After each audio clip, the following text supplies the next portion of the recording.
தேவனுக்கே மகிமை உண்டாவதாக. இன்றைய தியானம் தலைப்பு இயேசுவின் வார்த்தைகள்.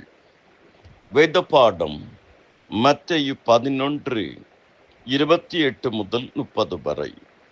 வருத்தப்பட்டு பாரம் சுமக்கிறவர்களே, நீங்கள் எல்லாரும் என்னிடத்தில் வாருங்கள், நான் உங்களுக்கு இளைப்பாறுதல் தருவேன். நான் சாந்தமும் மனத்தாழ்மையுமாய் இருக்கிறேன். என் நுகத்தை உங்கள் மேல் ஏற்றுக்கொண்டு என்னிடத்தில் கற்றுக்கொள்ளுங்கள். அப்பொழுது உங்கள் ஆத்துமாக்களுக்கு இளைப்பாறுதல் கிடைக்கும். என் நுகம் மெதுவாயும் என் சுமை லகுவாயும் இருக்கிறது என்றார். இயேசுவின் வார்த்தைகள். தலைப்பு: 4 காரியங்கள் நாம் தியானிக்க இருக்கிறோம். ஜெபம் செய்வோம். பரலோக பிதாவே, சர்வ வல்லமையுள்ள எங்கள் மகாபெரிய தேவனே, சேனைகளின் கர்த்தர் பரிசுத்தர் பரிசுத்தர் பரிசுத்தர் என்று ஓயாமல் போற்றப்பட்டு கொண்டிருக்கிற எங்கள் அன்பின் ஆண்டவரே, அப்பா பிதாவே, அருமை இரட்சகரே, இந்த நாளை காண கொடுத்த மகாபெரிய கிருபைக்காக நன்றி செலுத்தி ஜெபிக்கிறோம்.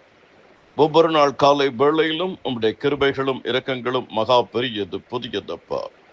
கர்த்தர் நல்லவர், கர்த்தர் வல்லவர், கர்த்தர் போதுமானவர், கர்த்தர் இரக்கம் நிறைந்தவர், கர்த்தர் மனதுருக்கம் உள்ளவர். ஹalleluya, ஹalleluya, ஹalleluya. ஆண்டவரே, இந்த காலை வேளையிலே பிரேயர் வாய்ஸ் சாட் குழுமத்தில் இருக்கிற ஒவ்வொருவரையும் மனமாற வாழ்த்தி ஆசீர்வதிக்கிறேன். தனிப்பட்ட வாழ்க்கை, குடும்ப வாழ்க்கை, ஆவிக்குரிய வாழ்க்கை, சமுதாய வாழ்க்கை, உலக வாழ்க்கை, கலாச்சார வாழ்க்கை ஆசீர்வாதமாக இருக்கட்டும். யார் யார் என்னென்ன விண்ணப்பத்தோடு உம்மிடத்தில் வருகிறார்களோ அத்தனை விண்ணப்பத்தை கேட்டு பதில் கொடுங்க. இயேசுவின் நாமத்தில் வேலையில் அநேகருக்கு பிரச்சனை இருக்கிறது. அந்த வேலையில் இருக்கிற பிரச்சனையை தீர்த்து வையுங்கப்பா.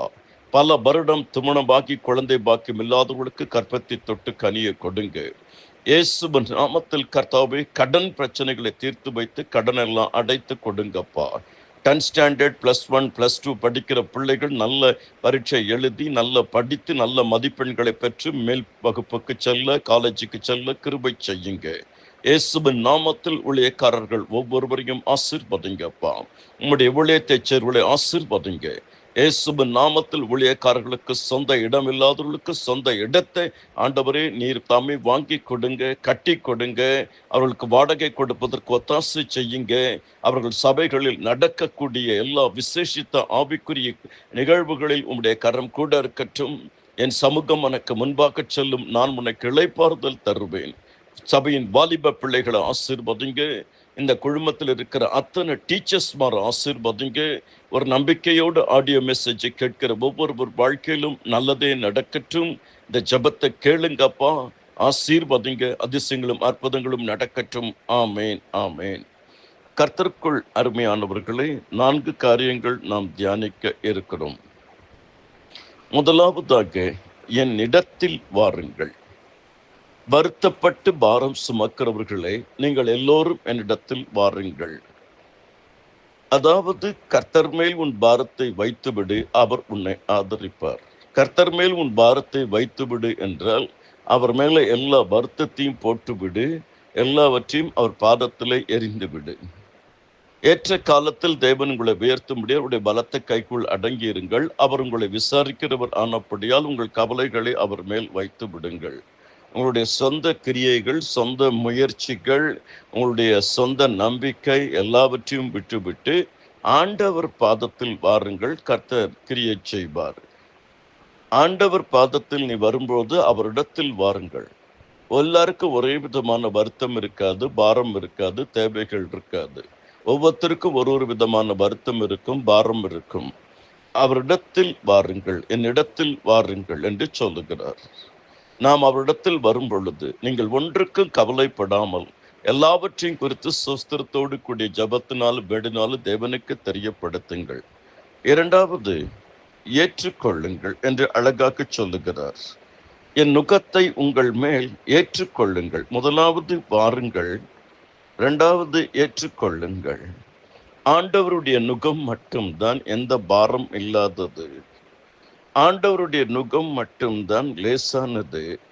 ஆண்டவருடைய நுகம் மட்டும்தான் ஒரு திட்டத்தோடு இருக்கும், ஒரு நோக்கத்தோடு இருக்கும். ஆதலால் என் நுகத்தை உங்கள் மேல் ஏற்றுக்கொள்ளுங்கள். ஏன்?